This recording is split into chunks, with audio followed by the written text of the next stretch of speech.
ចាងម៉ាងបានប្រញាប់ប្រញាល់ចេញទៅវីកូនប្រសាស្រីអាយុ8 ខែរបស់គាត់ឈ្មោះឈុនតាវចំក្បាលខាងក្រោយនាងបន្ទាប់មកគាត់បានអូសនាងចូលទៅក្នុងផ្ទះបាយហើយគ្រប់នាងដោយបន្ទះធ្មឈុនតាវមិនទាន់ស្លាប់ទេក្បាលរបស់នាងកោងក្មេងក្នុងពោះរបស់នាងបានទាត់ពោះរបស់នាង5 ឬ 6 ដងនាងបានប៉ះនឹងបំណែកប៉ូស៊ីឡែនដែលបាក់ហើយឬសំឡេងបន្ទះធ្មនាងបានដាក់ក្រចកដៃរបស់នាងមុនដោយហូរឈាមប៉ុន្តែនាងមិនអាចដកស្នាមរបួសចេញបានទេផ្ទះបាយមានសំឡេងរំខាននិងងឹតពោពេញដោយក្លិនស្អុយនៃបន្លែលួយឈុនតាវស្រេកទឹកនិងឃ្លានខ្លាំងរហូតដល់បាត់បង់កម្លាំងភ្លាមនោះនាងក៏ឈឺពោះហើយទឹកក៏ហូរចុះជើងនាងខំធ្មេញរបស់នាងហើយបានសម្រាលកូនស្រីម្នាក់នៅក្នុងគំនរបន្លែលួយក្មេងនោះត្រជាក់និងយំឈុនតាវបានព្យាយាមអស់ពីកម្លាំងកាយចិត្តដើម្បីអប់ក្មេងនោះពេលនាងភ្លក់រសជាតិទឹកដោះគោភ្លាមនាងក៏ឮសំឡេងជំហាននៅលើដំបូលផ្ទះបាយវាជាសំឡេងរបស់យ៉េងម៉េងនិងភរិយាថ្មីរបស់គាត់ឃីវសំឡេងរបស់ឃីវស្អប់ហើយនាងក៏ស្លាប់ទៅនាងវាយខ្លាំងណាស់រហូតដល់មិនអាចរស់បានអ្នកកុហករបស់ក្មេងស្រីនោះមិនចង់សងសឹកនៅថ្ងៃអនាគតទេចាំងម៉ាំងស្រែកឡើងថាចូលយើងរំកិលក្តារថ្មចេញឈុនតាវប្រញាប់ប្រញាល់ដាក់ក្មេងនៅក្នុងពីងក្បែរនាងដាក់ខ្លួនលើវាហើយទាញជើងរបស់ចាំងម៉ាំងបានទាត់នាងចេញហើយវាយក្បាលនាងម្ដងទៀតឈុនតាវខឹងខ្លាំងណាស់រហូតដល់គួយហួរសម្លឹងមើលទៅក្នុងផ្ទះបាយពេលគួយហួរសម្លឹងមើលទៅក្នុងផ្ទះបាយនាងមិនបានឃើញកូនទេនាងនិយាយថាប៉ារត់ចេញចាំងម៉ាំងបានស្ដីបន្ទោសថាតើទីរោគទើបនឹងកើតអាចទៅណាបានខ្ញុំមិនខ្វល់ទេអ្នកទាំងពីរបានអូសសាកសពរបស់ឈុនតាវទៅខាងក្រោយភ្នំពួកគេបានជីករណ្ដៅមួយហើយកប់វាសូម្បីតែភ្នោក៏ត្រូវបានគេបញ្ចុះដែរនៅពាក់កណ្ដាលអាធ្រាត្រស្ត្រីឆ្កួតដែលរស់នៅក្នុងទីក្រុងសុនសៃផូយ៉ូបានដើរកាត់ផ្ទះបាយនាងបានឮសំឡេងយំស្រទន់នៅក្នុងពាងពេលនាងបើកបន្ទះថ្មនាងបានឃើញស្ត្រីម្នាក់ប្រឡាក់ដោយឈាមខ្នងរបស់នាងត្រូវបានគ្របដណ្ដប់ដោយចិញ្ចៀនស្ពាន់ធំមួយដូចជាផ្កាស៊ីណាបាតូចមួយស្ត្រីឆ្កួតនោះបានដកដង្ហើមធំហើយអបទារកនៅក្នុងដៃរបស់នាងបានប៉ះថ្ងាសរបស់នាងហើយនិយាយថាខ្ញុំនឹងការពារអ្នកចាប់ពីពេលនេះទៅស្ត្រីឆ្កួតនោះបានយកទារកត្រឡប់ទៅពោយ៉ាវិញនាងបានដុតអស់មួយគំនរដើម្បីកម្ដៅវានាងបានឲ្យទារកញ៉ាំស៊ុបបាយក្តៅវណ្ហោទារកនៅរស់នាងបានដាក់ឈ្មោះទារកនោះថាស៊ីយ៉ានាងសង្ឃឹមថានាងអាចអត់ធ្មត់ដូចថ្មសម័យកាលគ្រួសាររបស់ចាងម៉ាងគួរតែរុងរឿងប៉ុន្តែប៉ុន្មានថ្ងៃក្រោយមករឿងចម្លែកបានកើតឡើងជាបន្តបន្ទាប់កូនមាន់រាប់សិបក្បាលរបស់ឃីវបានមកពេញមួយយប់មានរន្ធតូចមួយនៅលើកញ្ចឹងរបស់វាមើលទៅដូចជាមានអ្វីមួយបានខំបំពង់នោះគួយហួរស្រែកយំចាំងម៉ាងបានរកឃើញអ្នកប្រមាញ់ម្នាក់នៅក្នុងភូមិអ្នកប្រមាញ់បាននិយាយម្ដងទៀតថានេះមិនមែនជាការខំរបស់សត្វសាហាវទេវាមើលទៅដូចជាស្នាមធ្មេញមនុស្សពីរបីថ្ងៃក្រោយមកចាំងម៉ាងបានទៅបរបាញ់គាត់ច្បាស់ជាចង់សម្ដៅទៅជ្រូកព្រៃពេលគាត់បាញ់ដៃរបស់គាត់ស្រាប់តែញ័រគ្រាប់កាំភ្លើងបានប៉ះផ្លូវរបស់គាត់បានរមៀលលើដីអស់រយៈពេលយូរអ្នកភូមិបានសែងគាត់ទៅផ្ទះគួយហ៊ូបានមើលថែគាត់នាងបានត្អូញត្អែវាប្រកាសជាឆាន់ទៅគាត់ត្រូវរកបូជីចាតាវម្នាក់ដើម្បីព្យាបាលឈាមរបស់គាត់បន្ទាប់ពីយ៉េងម៉េងបានជាសះស្បើយគាត់ពិតជាបានអញ្ជើញបូជីចាតាវម្នាក់មកផ្ទះរបស់គាត់បូជីចាសាសនាតាវបានធ្វើពុតជាអរិយហើយដុតក្រដាសនោះគាត់បានទទួលប្រាក់ច្រើនមុនពេលគាត់ចាក់ចេញគាត់បាននិយាយថាការអាក់អន់ចិត្តនេះធ្ងន់ពេកហើយខ្ញុំត្រូវជីកភ្នូររបស់ស្ត្រីនោះហើយដុតវាឲ្យទៅជាផេះចាំងម៉ាងបានស្ដាប់គាត់បាននាំឈូតាវទៅកាន់ភ្នំខាងក្រោយនៅយប់នោះពេលគាត់ជីកភ្នូរភ្លាមគាត់បានឃើញថាសាកសពរបស់ឆាន់ថៅមិនរលួយទេគាត់ក៏មានស្នាមញញឹមត្រជាក់លើមុខរបស់គាត់ជើងរបស់យ៉េងម៉េងមានសភាពទន់រលោងគាត់ហៀបនឹងរត់ចេញគាត់បានរឿនរណាម្នាក់នៅពីក្រោយគាត់ស្រែកថាបើហ៊ានជីកភ្នូរគាត់ទេគាត់បែរមកឃើញហើយឃើញថានោះជាវែងផូសេគាត់កំពុងកាន់ថ្មមួយនៅក្នុងដៃហ្វេងប៉ូស៊ីបានដាក់ថ្មនោះទៅលើដីគាត់ចង្អុលទៅចាំងម៉ាងហើយស្ដីបន្ទោសគាត់អ្នកជាឃាតករតើឈុនតាវបានធ្វើអ្វីដល់អ្នកចាំងម៉ាងមានការភ័យខ្លាចនិងខឹងសម្បាគាត់បានកាន់ឈុនតាវហើយវីហ្វេងប៉ូស៊ីនៅពេលនេះថ្មនោះស្រាប់តែស្រែកឡើងសំឡេងយំកាន់តែខ្លាំងឡើងជូតាវរបស់ចាំងម៉ាងបានដួលទៅលើដីខ្នងរបស់គាត់កំពុងឆេះ ហ្វេងប៉ូស៊ីបានឆ្លៀតឱកាសទាញមនុស្សឡើងរត់គេចខ្លួនពេលគាត់ត្រឡប់មកប៉ូយ៉ាវិញគាត់បានយកប្រអប់ឈើមួយចេញពីក្រោមបង្អួចពេលគាត់បើកវាស្រាប់តែឃើញម្ជុលសក់ធ្វើពីថ្មត្បូងពណ៌សក្តៅមួយនៅខាងក្នុងអាយ៉ា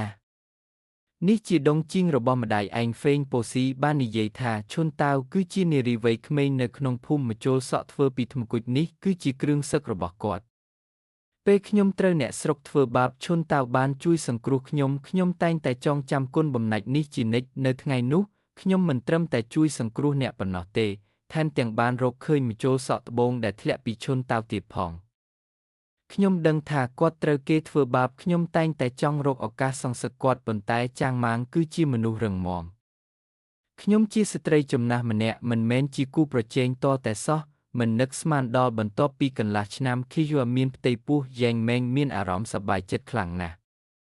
គាត់គិតថាវាជាឥទ្ធិពលនៃលទ្ធិតាវគាត់កាន់តែត្រូវបានខីយួរគោរពស្រឡាញ់ប៉ុន្តែខីយួរហត់នឿយខ្លាំងណាស់នាងញ៉ាំអាហារហើយក្អួតច្រើនពោះរបស់នាងធំជាងពោះរបស់ស្ត្រីមានផ្ទៃពោះធម្មតានាងហៀបនឹងសម្រាលកូនក្នុងរយៈពេល5 ខែទៀតនៅថ្ងៃនោះហ្វេងប៉ូស៊ីបានយកមនុស្សទៅភូមិដើម្បីទិញអង្ករពេលគាត់ដើរកាត់ទ្វារផ្ទះរបស់ចាងម៉ាងគាត់បានឮសំឡេងគួយហ៊ូយំនៅក្នុងផ្ទះហ្វេងប៉ូស៊ីបានលាក់មនុស្សយ៉ាងរហ័សនៅក្នុងគំនរអស់នៅខាងក្រៅទ្វារ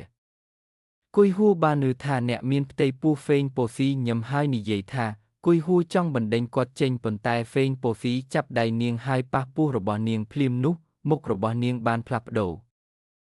នេះមិនមែនជាកូនរបស់អ្នកទេវាជាព្រលឹងរបស់ឆាន់ថៅនៅលើវាគឺយស្រែកហើយញ័រពេញខ្លួនចាងម៉ាងបានប្រញាប់ប្រញាល់ទៅហើយបណ្ដេញហ្វេងប៉ូស៊ីចេញហ្វេងប៉ូស៊ីបានយំពេលកំពុងដើរថ្ងៃដែលកូនកើតមកគឺជាថ្ងៃស្លាប់របស់អ្នកចាងម៉ាងញ័រខ្លួនពេញខ្លួនហើយចង់ដេញតាមប៉ុន្តែត្រូវបានគួយហ៊ូបញ្ឈប់កុំដេញតាមអីខ្ញុំតែងតែមានអារម្មណ៍ថាមានអ្វីមួយខុសប្រក្រតីនៅក្នុងក្រពះរបស់ខ្ញុំតែងតែសំឡេងនរណាម្នាក់យំនៅពេលយប់ចាងម៉ាងក៏មានការតូចចិត្តដែរប៉ុន្តែគាត់នៅតែមិនចង់ជឿវាជាថ្ងៃកំណើតរបស់គួយហ៊ូវិនប៉ូបានចូលទៅក្នុងផ្ទះហើយធ្វើទារុណកម្មវាពេញមួយថ្ងៃទាំងយប់គួយហ៊ូបានស្លាប់យ៉ាងឈឺចាប់ហើយទីបំផុតបានសម្រាលកូនប្រុសម្នាក់ប៉ុន្តែក្មេងប្រុសនោះមិនបានយំទេនៅពេលដែលគាត់ចុះចតមានស្នាមក្រហមមួយនៅលើខ្នងរបស់គាត់ចាងម៉ាងមានអារម្មណ៍ភ័យខ្លាចយ៉ាងខ្លាំងរហូតដល់លុតជង្គង់ចុះភ្លាមពេលអ្វីដែលហ្វេងប៉ូស៊ីនិយាយនៅពេលនេះគួយហ៊ូបានស្រែកឡើងហើយចង្អុលទៅក្មេងប្រុសនោះហើយនិយាយថាភ្នែករបស់គាត់ដូចភ្នែករបស់ឈុនតាវចាងម៉ាងងើយមុខឡើងហើយក្មេងប្រុសនោះកំពុងសម្លឹងមើលគាត់ដោយភ្នែកត្រជាក់ដូចជាភ្នែករបស់ឈុនតាវមុនពេលគាត់ស្លាប់គួយហ៊ូភ័យខ្លាចខ្លាំងណាស់រហូតដល់សន្លប់ហើយឈួតបន្ទាប់ពីភ្ញាក់ពីដំណេកនាងបានអប់ក្មេងប្រុសនោះពេញមួយថ្ងៃហើយស្រែកហៅឈ្មោះឈុនតាវហើយនិយាយឥតឈប់ឈរថាខ្ញុំខុសចាងម៉ាងសម្លឹងមើលគួយហ៊ូនិងក្មេងប្រុសចម្លែកនោះហើយមានការភ័យខ្លាចនិងសោកស្ដាយពេញមួយថ្ងៃនេះគាត់បានទៅភ្នូររបស់ឆាន់ថៅដើម្បីសុំការអភ័យទោសពេលគាត់លូតជង្គង់ភ្លាមគាត់បានឃើញហ្វេងផូសេកាន់រូបទាធំមួយក្បាលហ្វេងផូសេបាននីកំជុលសក់ត្បូងពេជ្រពណ៌ចេញពីដៃរបស់គាត់ហើយដាក់វានៅពីមុខភ្នូរ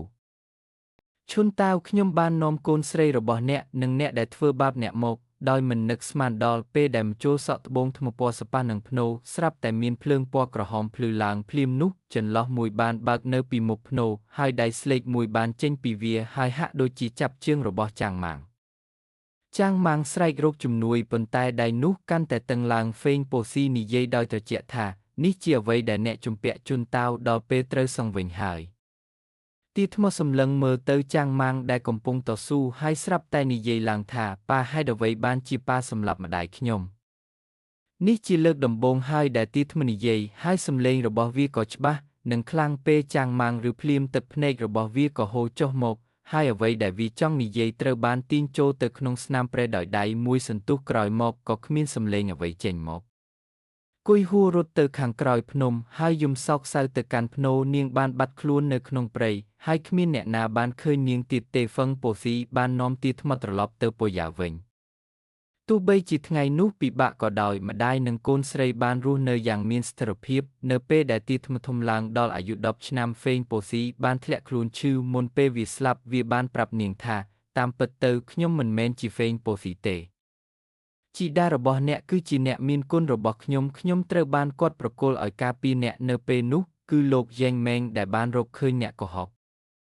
ខ្ញុំបានសុំគាត់ជីកភ្នូរដោយចេតនាព្រោះខ្ញុំចង់ឲ្យយ៉េងម៉េងចេញថ្លៃឲ្យទាថ្មនោះបានយល់ថាវែងផូសេបានការពារនាងនៅក្នុងទីងឹតក្រោយមកទាថ្មនោះបានធំឡើងហើយបានក្លាយជាមនុស្សចិត្តល្អល្បីឈ្មោះក្នុងភូមិគាត់តែងតែទៅខាងក្រោយភ្នំដើម្បីបញ្ចុះសុបឆាន់ថៅស្មៅនៅពីមុខភ្នូរបានប្រែជាពណ៌បៃតងរាល់ពេលដែលខ្ញុំទៅទីនោះខ្ញុំអាចមើលឃើញផ្កាសិង្ហបុរីតូចមួយកំពុងរេរាក្នុងខ្យល់ចាស់នៅក្នុងភូមិបាននិយាយថាផ្កាក្រមួនត្រូវបានលោកឈុនតាវប្ដូរហើយបន្តសម្លឹងមើលកូនស្រីរបស់គាត់ទៀតក្នុងនាមជាមនុស្សម្នាក់អ្នកត្រូវតែស្ដាប់សិទ្ធិសម្បញ្ញៈរបស់អ្នកការធ្វើបាបអ្នកដទៃគឺធ្វើបាបខ្លួនឯង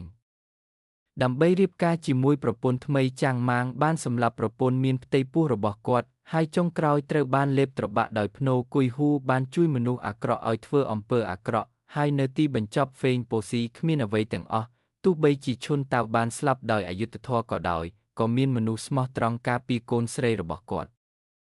មនុស្សអាក្រក់មិនអាចគេចផុតពីការដាក់ទណ្ឌកម្មបានទេនៅក្នុងโลกនេះគ្មានជញ្ជាំងណាដែលមិនលួចខ្យល់នោះទេហើយក៏គ្មានការស្អប់ណាដែលមិនសងសឹកដែរល្អនិងអាក្រក់នឹងសងសឹកនៅទីបំផុតក្នុងនាមជាមនុស្សម្នាក់កុំធ្វើអ្វីខុស